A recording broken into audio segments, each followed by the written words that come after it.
En un mundo a la deriva, cuando la búsqueda e intentos humanos no bastan, solo una es la fuente de esperanza que llenará todo su ser. Es Dios, quien con su palabra viva y eficaz le habla hoy. Con ustedes, el pastor Óscar Velázquez.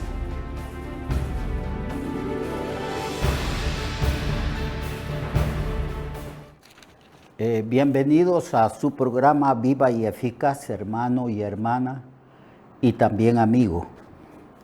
Estamos, como bien saben ustedes, estudiando el Evangelio según San Juan.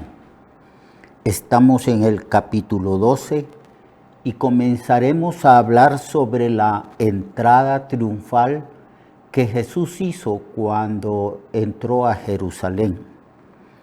Este es un pasaje que tiene un trasfondo profético, porque ya se había profetizado en el Antiguo Testamento cómo el rey, es decir, el Mesías de Israel, iba a entrar a la ciudad de Jerusalén.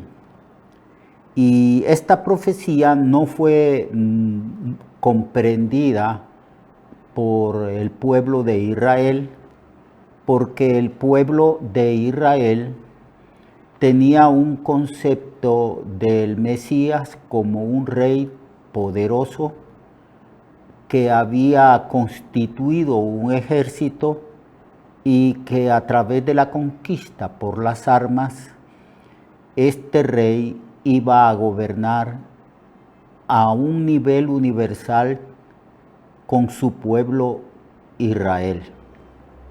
Así que la concepción teológica y en el pensamiento de todos los israelitas era que el Mesías iba a tomar el poder a la fuerza con ejércitos y que iba a establecer un reino universal.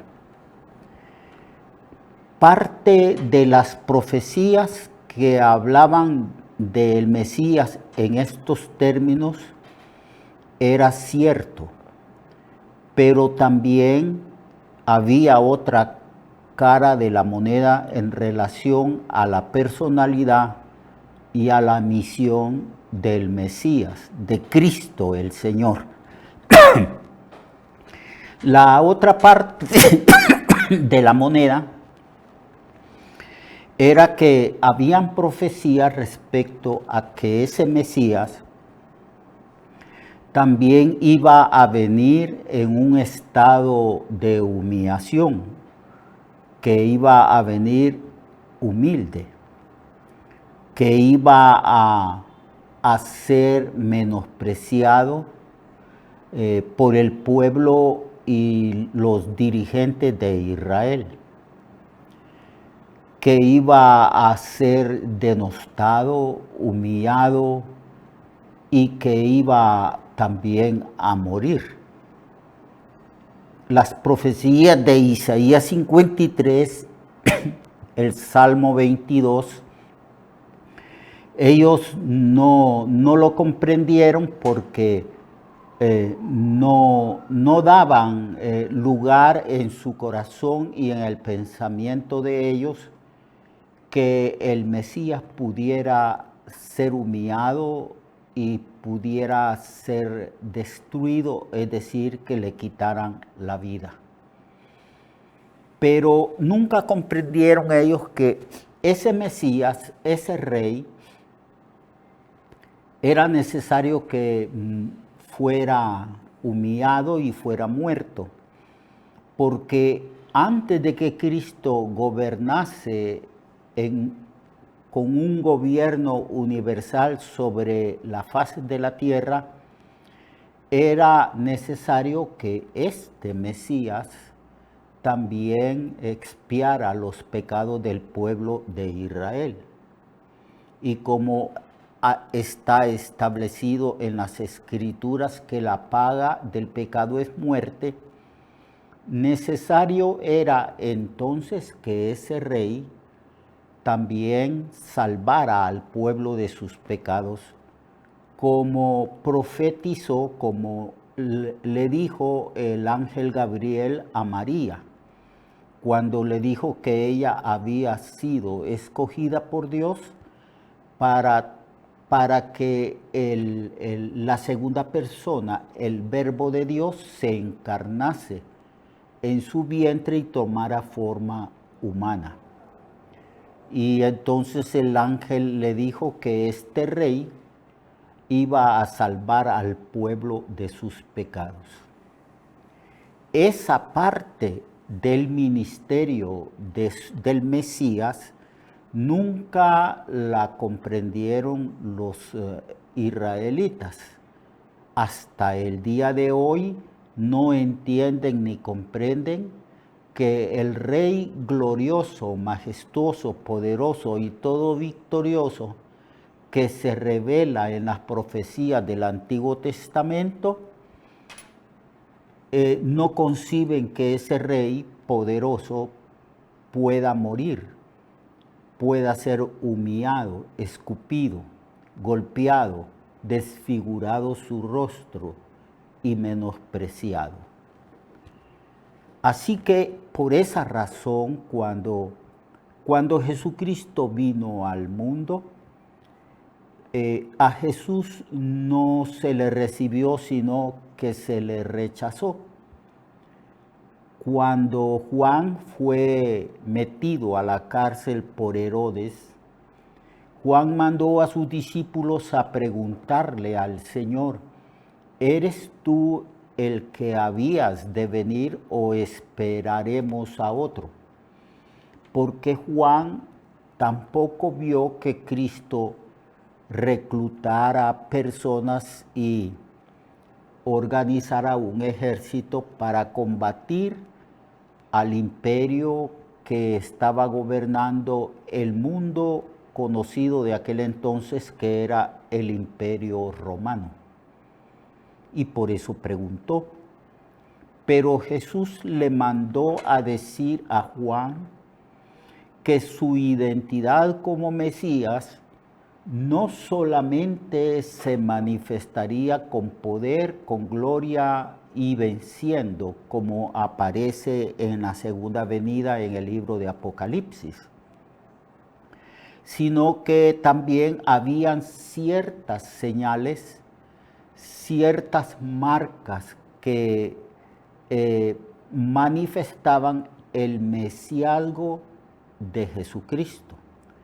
Y le mandó a decir que los ciegos veían, que los cojos y los mancos eran sanados, que las personas de diferentes enfermedades eran sanados y que los muertos resucitaban.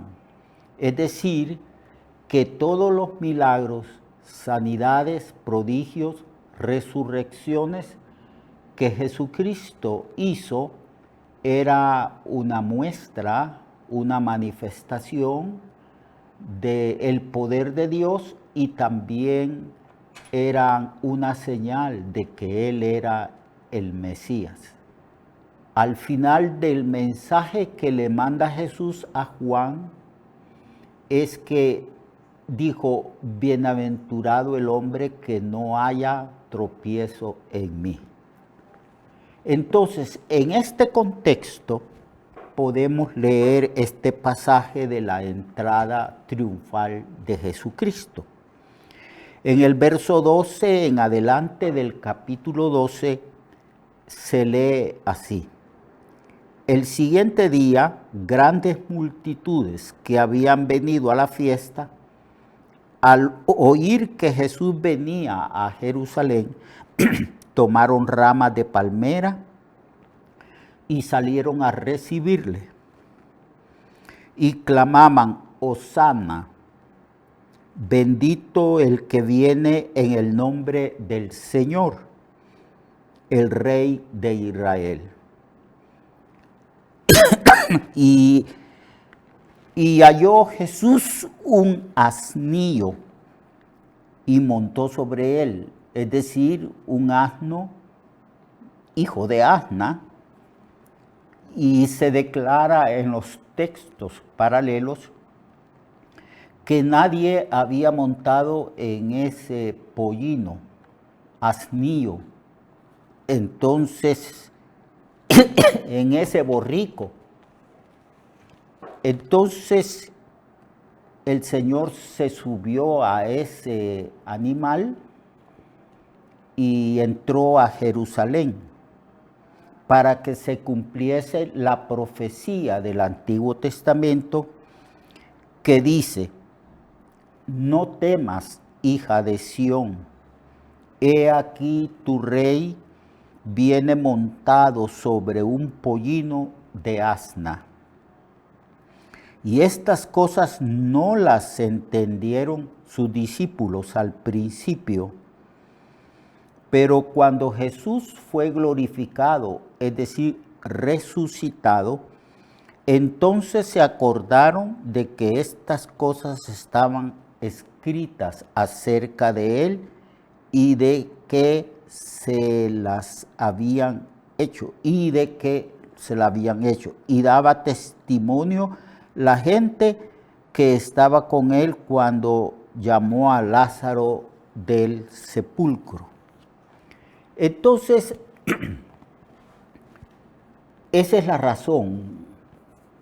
Habían profecías en el Antiguo Testamento respecto a la encarnación, a la vida de Cristo, su ministerio, que no fueron comprendidas y que no se asociaron con Jesucristo cuando vino a este mundo, porque ellos no podían concebir que un rey glorioso, poderoso, que venía a someter a sus enemigos y a establecer un reino universal, pudiera ser capturado, humillado, golpeado, menospreciado por su propio pueblo Israel.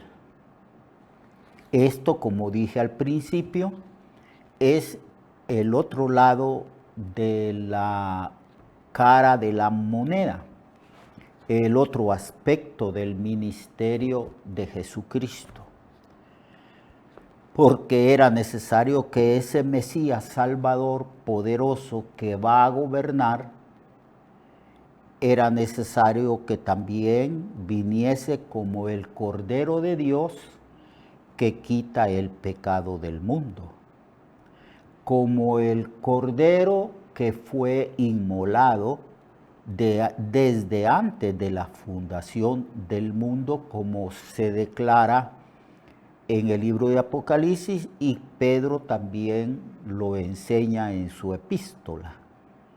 Entonces, hasta el día de hoy, los israelitas están esperando un Mesías poderoso que libere a Israel de sus enemigos y de estas guerras con la cual el pueblo se siente asediado. Entonces aquí vemos la entrada triunfal de Jesús, porque ciertamente se está cumpliendo la profecía de la venida del Mesías. Pero el Mesías, como rey de Israel, tenía que ser rechazado porque así lo declaraban las Escrituras.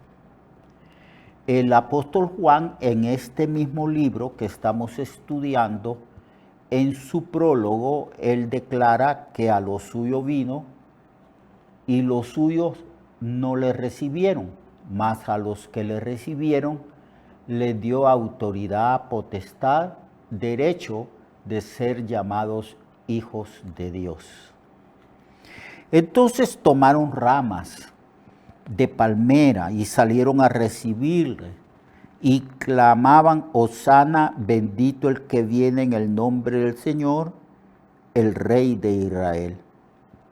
Así que el Señor entró allí para cumplir la profecía del Antiguo Testamento, la profecía de Zacarías, capítulo 9, verso 9. No temas, hija de Sión, he aquí tu rey viene montado sobre un pollino de asna. Y todo el pueblo, la gente humilde, la gente que se había maravillado con el ministerio y las enseñanzas de Jesús, se quitaban sus mantos y los ponían en la calle para que Cristo pasase sobre esos mantos, porque era costumbre, ciertamente, costumbre de los reyes de aquel entonces, y siempre ha sido así, que cuando un rey entra en una ciudad, se pone alfombra roja para que el rey camine sobre esa alfombra. En este caso eran ramas de palmeras y también la gente ponía sus mantos y gritaban: bendito el que viene en el nombre del Señor. Y el Señor entró a Jerusalén.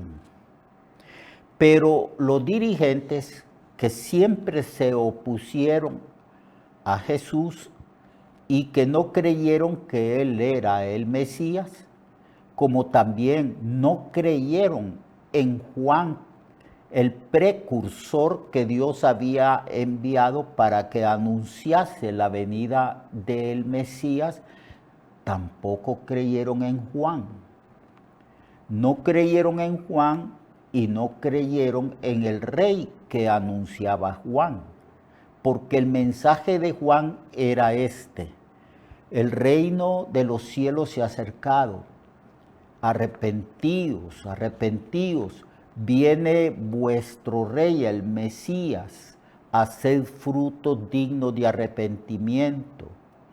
Y decía: todo camino torcido sea enderezado, todo monte alto sea aplanado, haced sendas derechas para vuestro Dios y para el Mesías que él anunciaba.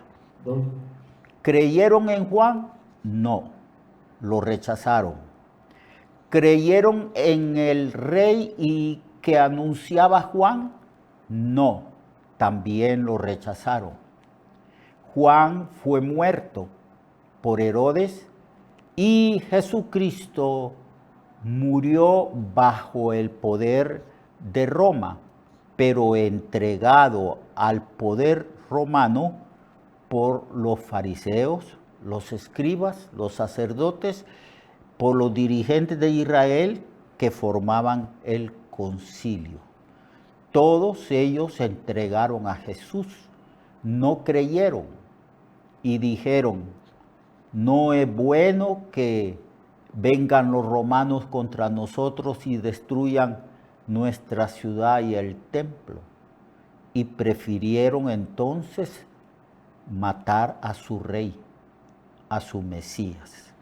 Pero era necesario que Jesús entregase su vida voluntariamente por el pueblo de Israel y por todos aquellos de diferente nacionalidad, de diferente raza, porque Jesucristo vino primeramente para expiar para el pecado del pueblo y para ser el redentor de todos aquellos que iban a creer en Él, que somos millones y millones los que hemos creído en este Rey.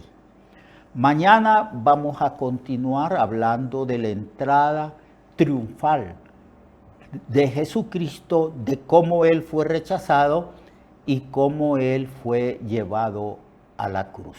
Dios le bendiga a usted y lo espero mañana. Recuerde que su vida puede cambiar y mejorar, porque la palabra de Dios es viva y eficaz, y más cortante que toda espada de dos filos. Hebreos 4:12. Nuestra oración y deseo es que esta palabra predicada lleve mucho fruto. Le esperamos en el próximo programa, a esta misma hora y en esta misma estación.